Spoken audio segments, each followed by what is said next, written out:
पाथर्डी तालुक्यातील तिसगाव येथील गट नंबर 296 मधील 286 लोकांना 15 जुलैपर्यंत स्वतःहून अतिक्रमण काढून घेण्याचे आदेश पाथर्डी पंचायत समितीच्या गट विकास अधिकाऱ्यांनी नोटिसीद्वारे दिल्यानंतर आज सकाळी डीवायएसपी सुनील पाटील, पोलीस निरीक्षक संतोष मुटकुळे, पाथर्डी पंचायत समितीचे गट विकास अधिकारी शिवाजी साळवे यांनी तिसगाव येथील गट नंबर 296 ची स्पॉट पाहणी केली आहे।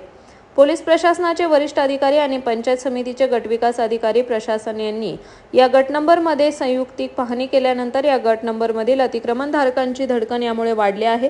पोलीस प्रशासनाने हा संपूर्ण गट नंबर डोळ्याखालून घातल्याने येथील अतिक्रमण हटवण्याबाबत प्रशासन ॲक्शन मोडवर आले आहे की काय याची मोठी चर्चा आता तिसगावमध्ये रंगली आहे। 401 लोकांपैकीच्या घरकुल धारकांनी अथवा व्यापाऱ्यांनी किंवा इतर रहिवाशांनी अहमदनगरच्या दिवाणी न्यायालयामध्ये आपली बाजू 20 जूनपर्यंत मांडलेली नाही।